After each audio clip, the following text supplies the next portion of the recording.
Leónidas Radamés Trujillo Martínez, el hijo menor de Trujillo, vivió en la opulencia y murió como un criminal a manos del cartel de Cali en Colombia. Radamés Trujillo nació el 1 de diciembre del año 1942 en Ciudad Trujillo. Su carácter reservado y bajo perfil contrastó con el de Ramfis y Angelita, sus hermanos mayores. Creció en un mundo de fantasía junto a sus hermanos, alejado de las atrocidades de la tiranía. Estudió en el exclusivo colegio Luis Muñoz Rivera, donde tenía un círculo de íntimos amigos denominado La Cofradía, que le celebraba todas sus ocurrencias. El nombre de la cofradía le fue puesto por Salomón Sanz. Sobre ese grupo, Margarita Vidal Jovinen escribió el libro La Cofradía, donde relata la vida de Radamés y su relación con ellos.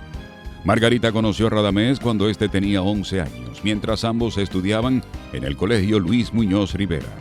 El hijo más pequeño del tirano la invitó junto a Marixa Lluveres, Raiza Fonder y Loquillo Alfaro a su cumpleaños número 13, celebrado en el Hotel Hamaca de Boca Chica el 1 de diciembre del año 1955. Recuerda que en esa ocasión pasaron por el Club Náutico y divisaron el lujoso yate Angelita, propiedad de Trujillo, y que Ramfis usaba con frecuencia. Ese día de ese cumpleaños de Rada, Trujillo supo que mi mamá estaba ahí conmigo y que ella era la esposa de Luis Felipe Vidal. Entonces Trujillo bajó a saludar a mi mamá. A más nadie saludó. Fue a la mesa donde estábamos nosotros, saludó a mi mamá y le mandaba a mi papá. Dile a Luis Felipe que yo lo recuerdo mucho. Dile a don Luis Felipe que sé cosas así. Todo. Años después, Radamés utilizaría el yate Angelita para viajes a La Romana y Barahona. El Radamés Trujillo es un personaje insulso, insípido, de poca trascendencia, con pocas luces, que siempre vivió bajo la sombra de sus hermanos. Fue eclipsado por su hermano, Ramfis Trujillo. En ese sentido, lo vamos a ver siempre bajo esta sombra, tanto desde el punto de vista paternal, familiar, como social y político. Relegado a un plano secundario comparado con sus hermanos, o sea, sobre todo con Ramfis. La figura del relevo, el delfín, como decían los reyes de Francia al príncipe, el delfín de Trujillo era Ramfis. O sea, Trujillo invirtió tiempo y dinero tratando de hacer a Ramfis su seguidor, un hombre que estuviera preparado para ejercer el mando como lo ejerció él por 31 años. En el colegio Luis Muñoz Rivera, Radamés conoció el amor. Vivió enamorado de Dianita Perelló, a quien Margarita dice fue el amor de su vida. Pero los adolescentes se veían poco porque los padres de la joven no estaban de acuerdo con la dictadura. Le prohibían verlo y acudir a las fiestas que organizaban los Trujillo, aunque se veían las caras en las aulas. Algunos viernes en la tarde, Radamés Trujillo se escapaba del colegio para irse con sus amigos a montar caballo en la hacienda Aras Radamés.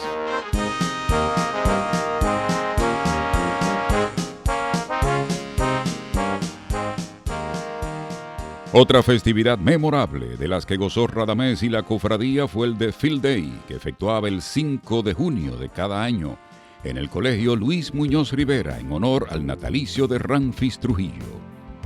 Para ese momento se escogía una reina, se realizaba un desfile a caballo por varias vías de la ciudad como la Avenida Independencia y la calle Socorro Sánchez, hasta el campus de la Universidad de Santo Domingo.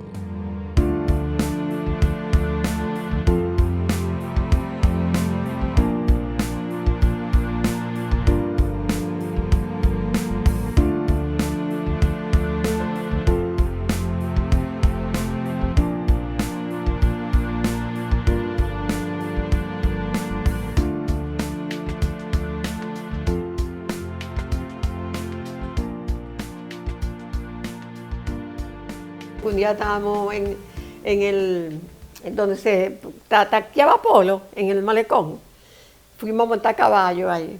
Que por cierto estaba Porfirio Rubirosa con una de sus amantes. Ahí lo conocí yo. Y yo andaba con una amiga mía que era muy bonita, pero tenía como 15 años. Y Porfirio Rubirosa se volvió loco con esa niña. Qué fresco, ¿eh? Al igual que otros miembros de la familia Trujillo, Radamés gozó de las mieles del poder y ostentó cargos en los cuerpos castrenses. A los 14 años fue ascendido al rango de mayor y para celebrar el acontecimiento se efectuó una fiesta en el Cine Club San Isidro.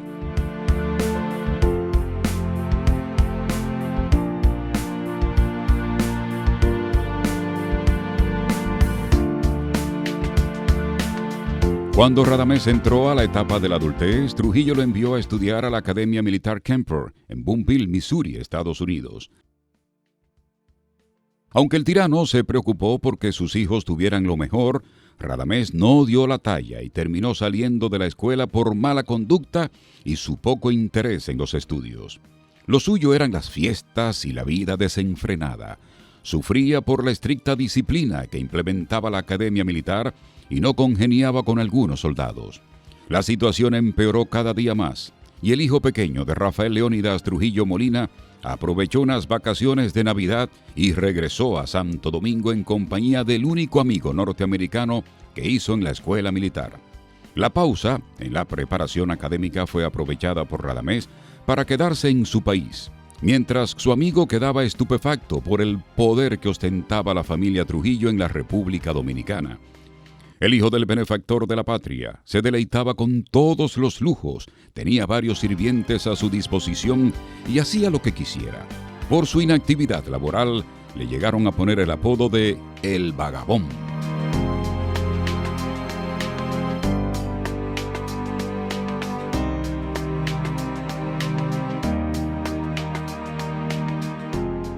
La suerte de Leónidas Radamés Trujillo Martínez, de 19 años, cambió con el ajusticiamiento de su padre el 30 de mayo de 1961.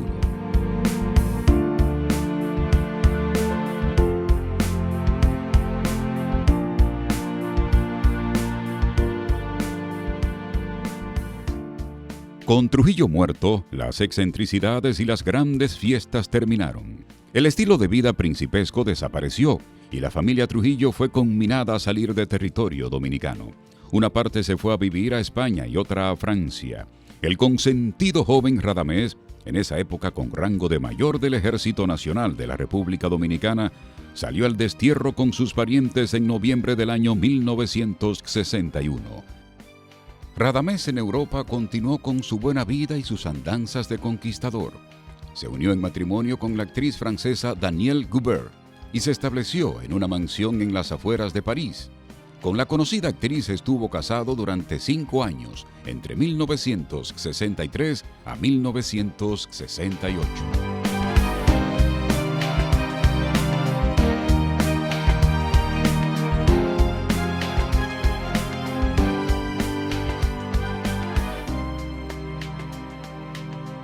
En Francia, Radamés se enfrentó problemas con la justicia. Fue requerido por las autoridades suizas tras haber sido demandado junto a Ramfis por sus hermanos paternos Flor de Oro Trujillo y Yolanda y Rafael Trujillo Lobatón, quienes exigían la repartición justa de los bienes dejados por el tirano. Posteriormente se marchó a Madrid, España, donde fijó estancia en 1964. En la madre patria estuvo envuelto en varios incidentes escandalosos que demandaron la intervención pública de su madre, María Martínez de Trujillo. 9 años después, en 1973, se fue a vivir a Miami, Estados Unidos, ciudad donde realizó varios negocios ilícitos, entre ellos contrabando de electrodomésticos hacia la República Dominicana. Tras una década de residir en la Ciudad del Sol y quedarse sin fortuna en 1983, Radamés decidió instalarse en Ciudad de Panamá, siendo esta su última morada. En el país centroamericano, el hijo de Trujillo se involucró en actividades turbias. Un año después, en 1984, su hermana Angelita Trujillo lo acusó de secuestrar a la progenitora de ambos en Miami y llevársela a Costa Rica. La acción de Radamés estuvo motivada por su interés en controlar el dinero dejado por Trujillo, que a la sazón estaba en posesión de su madre. Con su desordenada vida, Radamés Trujillo dilapidó casi toda su fortuna. Visitó públicamente 2 veces la República Dominicana, en 1971 y 1978, durante el gobierno de Joaquín Balaguer. En una época, sectores ligados al trujillismo intentaron traerlo al país para que aspirara a la presidencia de la República. Se inició junto al cartel de Cali con el tráfico de drogas y otros negocios ilegales. Las peripecias en el bajo mundo de Radamés Trujillo Martínez aparecen documentadas en el libro Los nuevos jinetes de la cocaína, de Fabio Castillo, y en La boca del lobo, de la autoría de William C. Rempel. Aquí puede haber dos cosas. La primera es que quebró y que el poco dinero, el mucho dinero, que yo creo mucho dinero que debió tener, se agotó y él está acostumbrado a una vida de lujos y a una vida sin trabajar. Así que cualquier forma que le diese a él ese tipo de entrada económica, él la hubiera, porque además no tenía ningún freno moral. Es decir, eso de que podamos tener las personas normales, no cometer un delito, no violar la ley, eso en ellos no existía, porque ellos habían vivido toda su vida violando la ley, cometiendo delitos. Entonces ahí no había freno moral para decirle no, droga, no te metas en negocio de droga. Esa es una parte. Y la otra parte es que los propios organismos norteamericanos como la DEA, la CIA, etcétera, suelen reclutar personajes como Radamés Trujillo para ponerlos a su servicio mediante chantaje, expediente que le tienen montado y le dicen penetra a una organización criminal, dame información porque si no yo te meto preso, mira lo que yo tengo de ti. La relación del hijo menor del benefactor de la patria con el cartel de Cali ocurrió en Venezuela, donde Radamés Trujillo se desempeñó como industrial y les presentó a otro colega conciudadano suyo, a Julio y Georgie López, integrantes del cartel de Cali, para que compraran una comercializadora internacional de café con sede en Panamá denominada Yilca S.A. Tras comprobar que podía empacar cocaína en las bolsas selladas al vacío de 250 gramos de café Yilca, uno de los hombres fuertes del clan, Miguel Rodríguez Orejuela, aprobó la transacción. La operación comercial le permitió a Radamés Trujillo pertenecer al poderoso cartel de Cali en Colombia. Tenía embarcaciones para transportar la mercancía. El entramado delictivo inició sus operaciones bajo los nombres de Taino Coffees y Food Imports, que de acuerdo a reporte de prensa internacional, entre junio y agosto del año 1993, trasladaron a Estados Unidos 12.100 kilos de cocaína. Las operaciones marchaban bien, hasta que apresaron a Guillermo Palomari, ex contador del cartel de Cali y hombre de confianza de los hermanos Miguel Ángel y Gilberto José Rodríguez Orejuela. Palomari colaboró con las autoridades norteamericanas para delatar a los narcotraficantes colombianos y las relaciones del cartel de Cali con la Administración para el Control de Drogas, la DEA. La situación de Trujillo Martínez comenzó a empeorar cuando las autoridades norteamericanas decomisaron 5.000 kilos de cocaína, camuflados en fundas de café Yilca, en uno de los barcos que cedió Radamés al grupo criminal para transportar la droga. En julio de 1994 le incautaron en Panamá otro cargamento millonario de cocaína a Plinio Trujillo, primo hermano de Radamés. El cargamento de drogas fue valorado por las autoridades panameñas en $120 millones. Ante esa situación, Radamés se vio obligado a ocultarse. Dejó de frecuentar centros sociales y hasta su propia familia le perdió el rastro. Curiosamente, la esposa que tenía en aquel momento nunca lo reportó como desaparecido. La cuantiosa pérdida de cocaína desató la furia de los hermanos Rodríguez Orejuela, quienes sospechaban que en el grupo había un soplón de la DEA. Miguel ordenó que interrogaran y asesinaran a Radamés y no dejar rastros siquiera de quienes lo acompañaban. Ni ahí jugó un papel estelar, un simple, diríamos, para la escala en que se involucró y tiene esa trayectoria, mensajero, vinculado de manera secundaria a grandes empresas dedicadas al narcotráfico y, como algunos le dicen, un soplón. Para no levantar sospechas, Radamés fue invitado a celebrar el cumpleaños 51 de Miguel, el 15 de agosto del año 1994, en la Hacienda El Desierto, ubicada al nordeste de la ciudad colombiana de Cali, propiedad del narco Helmer Herrera Buitreago, mejor conocido como Pacho Herrera. El 14 de agosto del año 1994, Radamés llegó a la finca El Desierto en compañía de su amigo Antonio Danilo Carmona Ocampo, un ex policía antinarcóticos de Costa Rica que se había infiltrado en la organización de Cali bajo instrucciones de la DEA, y la esposa de este, Emilia Fallas Araya, quien tenía unos 30 años de edad. Sus equipajes fueron sacados de los coches por varios hombres, mientras ellos eran conminados a entrar al lugar de donde jamás saldrían. La casa estaba llena de guardaespaldas y vigilancia, y tan pronto como el hijo de Trujillo se fue al baño, aprovecharon para abalanzarse en su contra. De pronto se escucharon estruendos y fuertes golpes, por lo que Jorge Salcedo, jefe de seguridad y comunicaciones del cartel de Cali, fue deprisa al baño y halló a Radamés sentado en la tapa del inodoro en momentos en que era custodiado por 2 sicarios fuertemente armados. Le preguntó si tenía relación o no con la DEA y Radamés le respondió que no. El hijo del ex hombre fuerte de la República Dominicana estaba aterrado. En otro lado de la hacienda, otro sicario mataba al otro acompañante de Radamés. Consternado por el derramamiento de sangre que era el primero que había visto en su vida, decidió salir por unos minutos de la casa. Inesperadamente fue llamado por el sicario Guillermo Memo Lara, y de pronto vieron a otros 3 hombres en el parqueo, forcejeando con un cadáver envuelto en cortinas ensangrentadas, el cual fue metido en el maletero de un vehículo Chevrolet Spring, y después se marcharon deprisa entre la oscuridad en dirección al puente sobre el río Cauca, próximo al valle del mismo nombre. Se trataba del cuerpo de Radamés Trujillo. Los sicarios lo habían torturado, asfixiado con una bolsa de plástico, una soga al cuello y destripado. Los asesinos le cercenaron el abdomen y lo descuartizaron para evitar que se hinchara su cadáver cuando lo lanzaran al río. Las ropas y objetos de higiene personal de Radamés y los demás de su clan fueron quemados esa noche en una fogata y sus documentos personales, pasaportes, licencias de conducir y boletos de avión fueron utilizados por miembros del poderoso cartel de Cali para regresar a Panamá y hacerse pasar por los asesinados. Yo creo que tiene que ver mucho con la justicia divina, con el karma, porque todos ellos terminaron mal. Todos ellos terminaron mal. Ramfis terminó mal, sufriendo después de un accidente terrible, varios días con unos sufrimientos y unos dolores tremendos. El padre ya sabemos cómo terminó. Los tíos terminaron también arruinados, pasando necesidades en el extranjero. Y Radamés terminó, parece ser, de una forma muy trágica.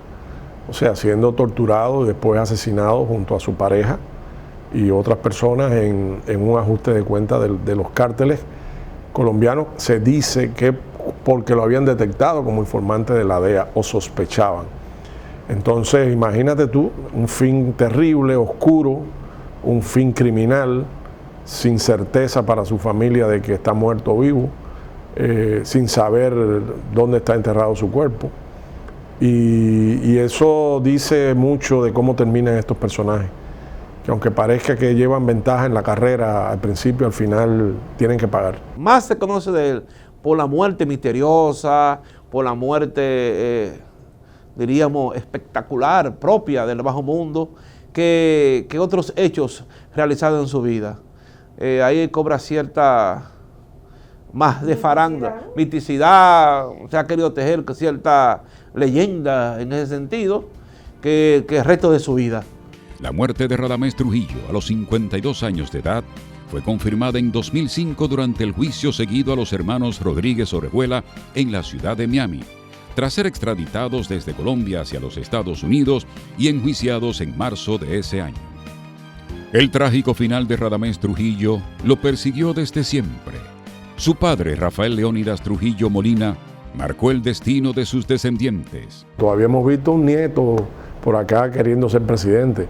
Esa familia nunca se resignó a perder su finca privada, que era República Dominicana, ni a perder sus esclavos, que era el pueblo dominicano. Esa familia se creó y surgió sobre la base de que ellos eran elegidos divinos para explotar este pueblo, para vivir a costa de este pueblo y para saquear el dinero de la nación. Recuerda que cuando muere Trujillo es el dueño del 42% del Producto Interno Bruto de este país. En busca de la vida de opulencia que gozó desde pequeño, la ambición cegó el deseo de Radamés Trujillo, quien se metió al narcotráfico, actividad que le costó la vida a los 52 años. A más de 26 años de su cruel asesinato, su misteriosa y criminal vida queda como una mancha oscura en la memoria histórica dominicana y en las páginas de nuestra historia.